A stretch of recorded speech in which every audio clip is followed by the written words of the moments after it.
Water LED presents Lights Out Outdoors, Season 1. Thank the good Lord, hop in my old pickup truck, chasing after that big old buck. Turkeys, tree rats, raps, and ducks. Grab my favorite old fishing pole, head down to that old honey hole. Spending our days living off this land. The good Lord put it here with a touch of His hand. Just begging to get back out on the wild some more. It's not a hobby, it's a way of life. Lights out outdoors. Lights out outdoors. Lights out outdoors.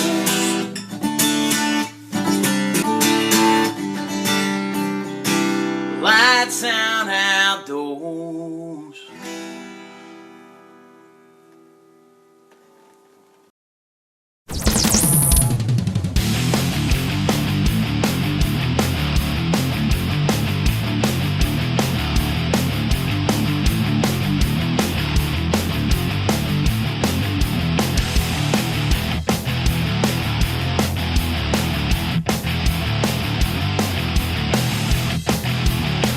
Blue Water LED, high-performance lighting systems that will stand up to anything in the extreme outdoors.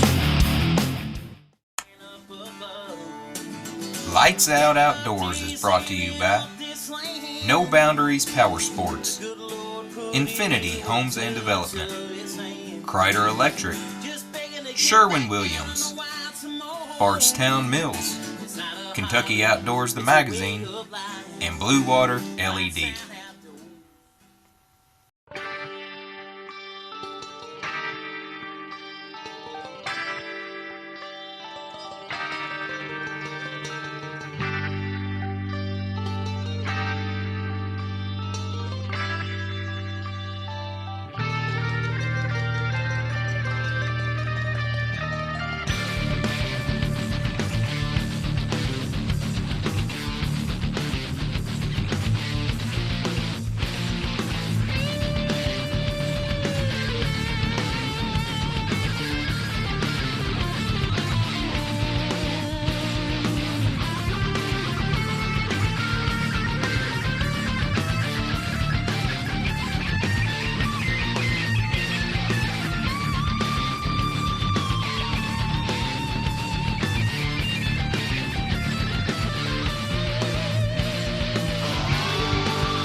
It's about 1:45. Man, it is so calm out here. I think the high is like 40, 41 today.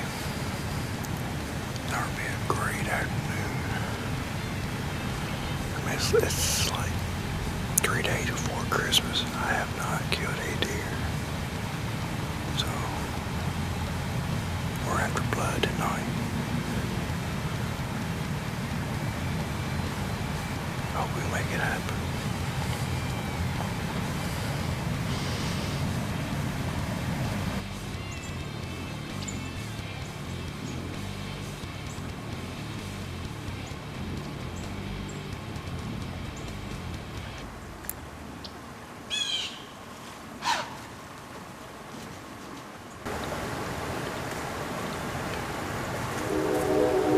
Man, I can't catch a break.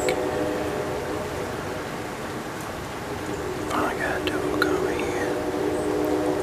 I mean, I was like 5 seconds away from full draw. Crazy.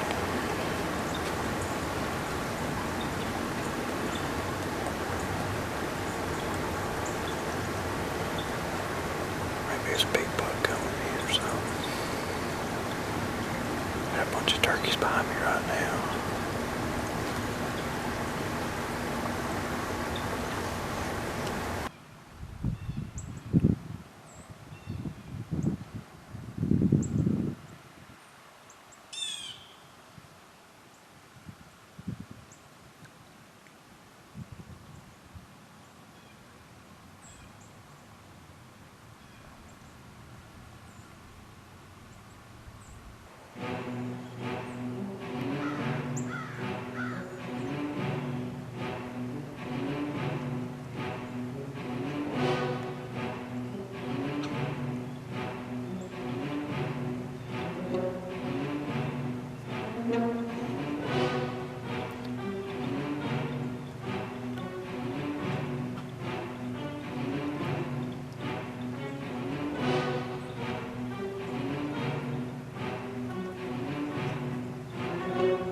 I'm so sick.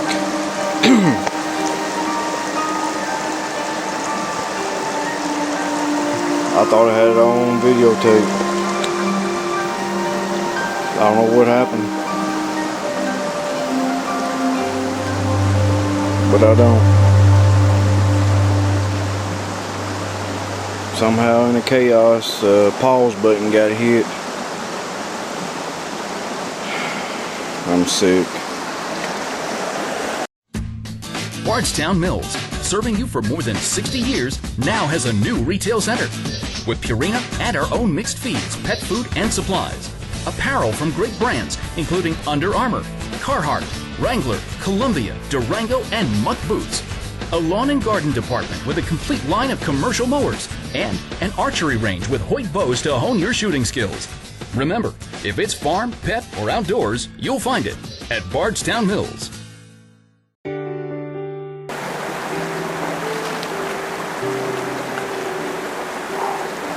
Man, I didn't think I had it on film. I just got the camera and checked it. Yes, it's on there. I was tore up. I was over throwing up there a while ago. I didn't think it was on film, but it's on there.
chasing his doe over there a while ago. Oh, thank you, Lord. I think I saw him go down up there. I heard him crash, but oh, it's the biggest buck I've ever shot in my life. I saw a smaller buck come across the field right here in front of me. He was going the other way. I hit the grunt call a few times. Man, he started coming right towards me. He was sitting down here eating the carrots.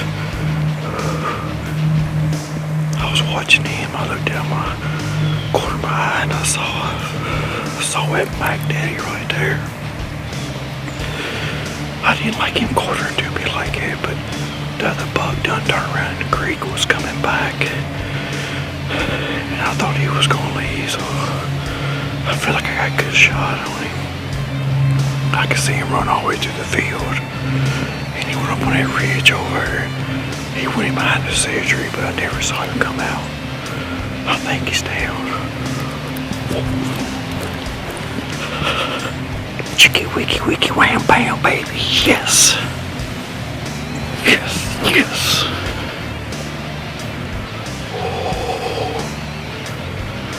I told Bob,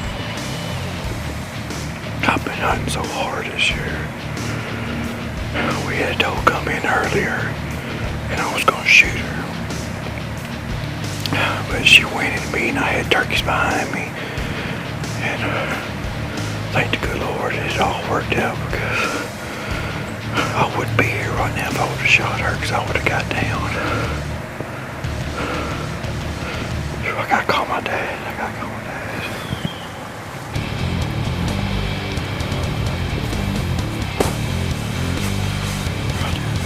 Lights out. Lights out.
About 40 yards over here up on this ridge.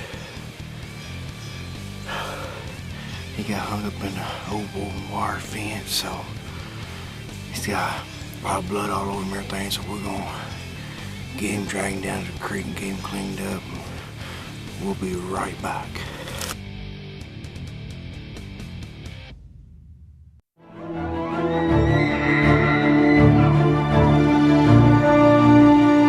Before experiencing it, you won't know dependability.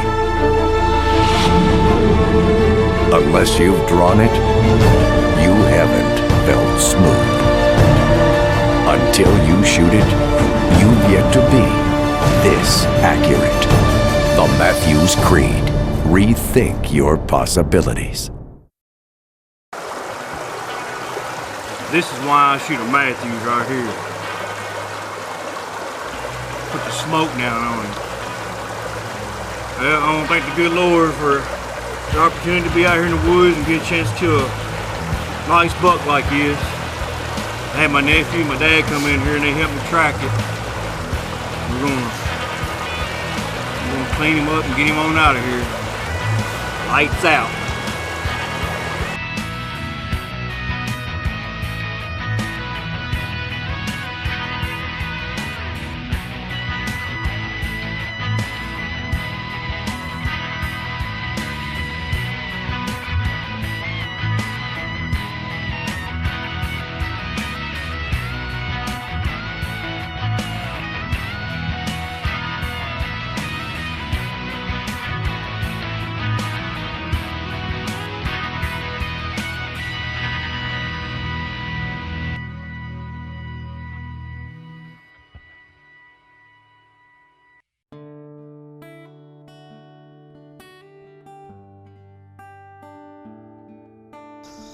Hey folks, I had a great time on this hunt, and we thank you for tuning in.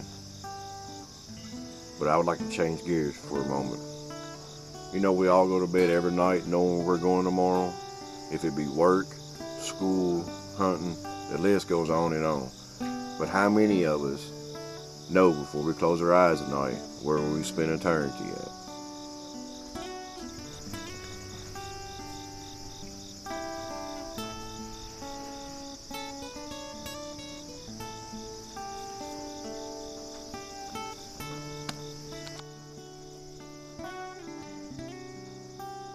John 3:16 says, "For God so loved the world that he gave his only begotten Son, that whosoever believeth in him should not perish but have everlasting life."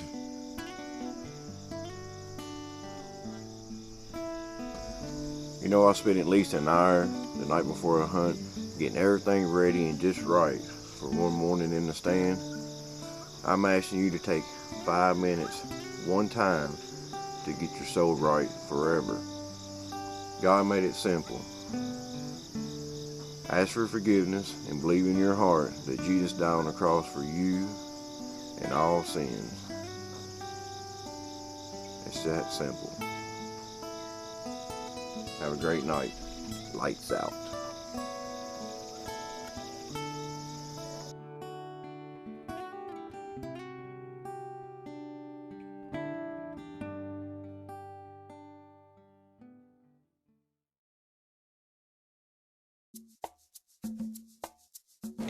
Welcome back to Lights Out Outdoors. The first cooking episode we had was such a big success, we thought we'd bring Chris back and do another one. Today, what are we going to make? We're going to make some meatball hoagies. Sounds good.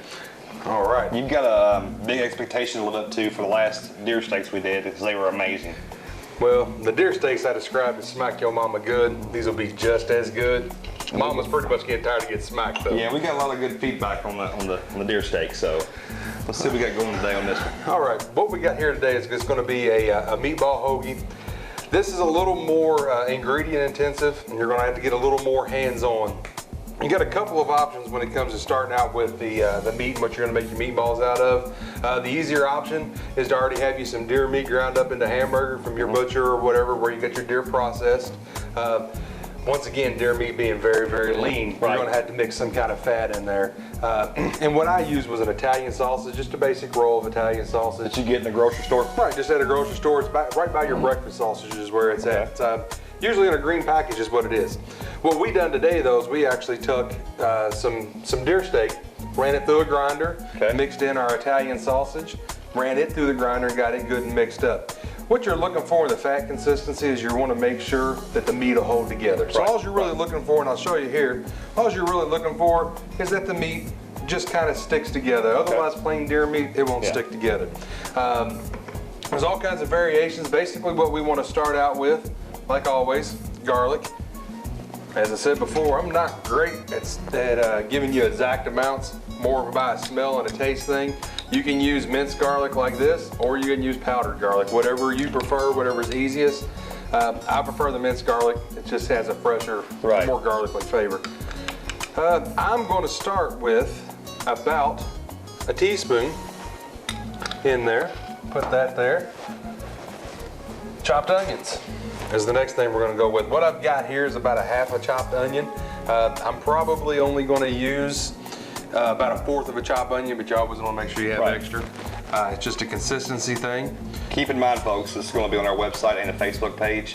So if it's going a little fast for you, you can go back and review it, slow it down, read it step by step on how to do this.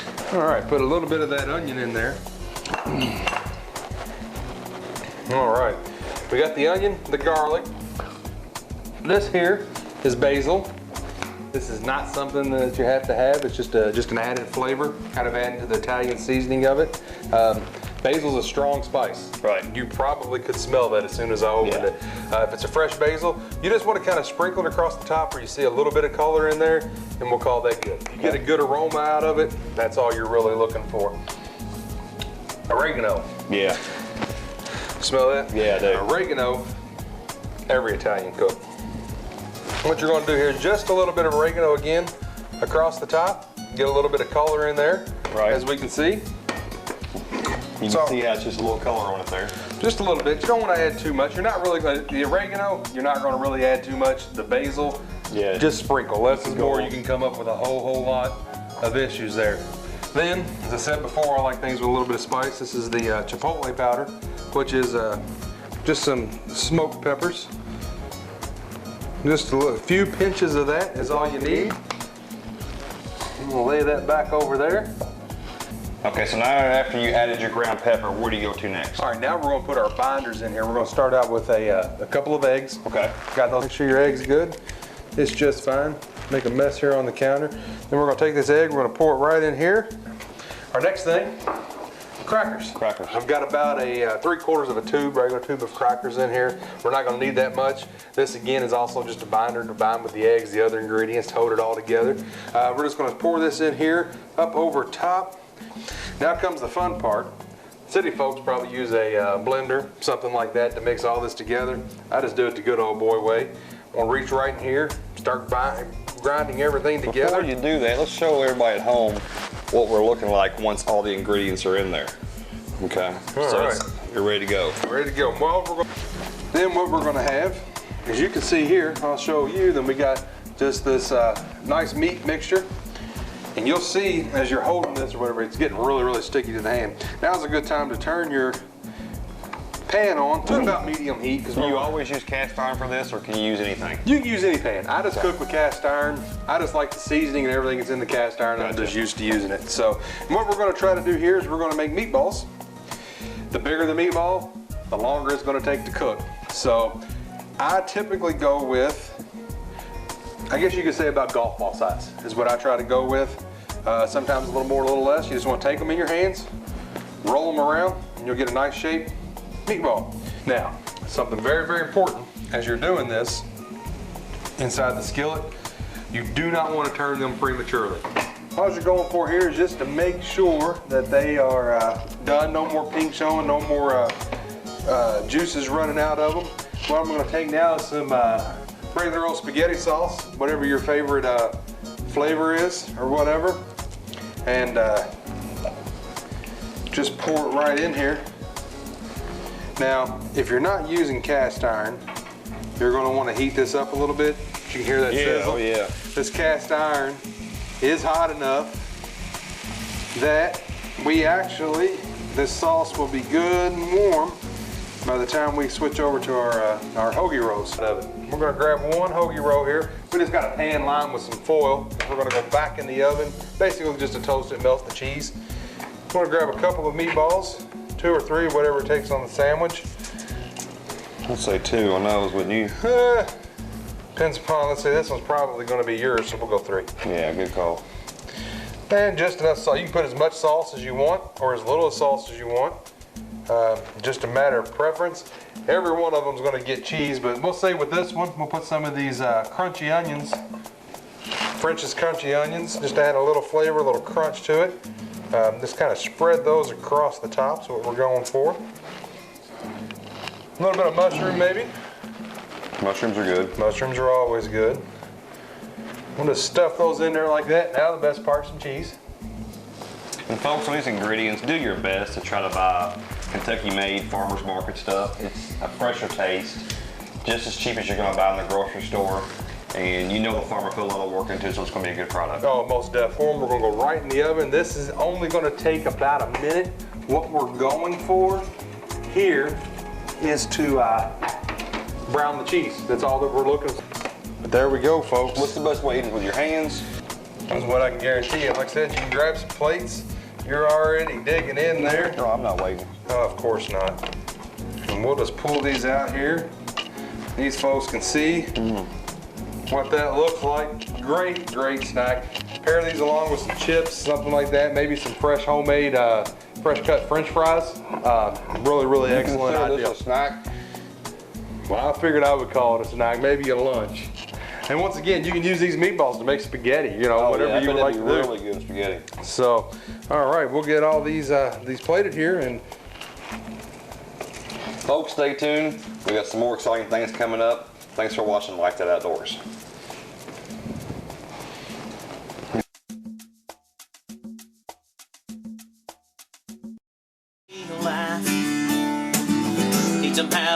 fish skin a deer with a buck knife. Everything we do out here is what we love. And remember, it all came from a man up above. Spending our days living off this land. The good Lord put it here with a touch of his hand. Just begging to get back out in the wild some more. It's not a hobby, it's a way of life. Lights out outdoors.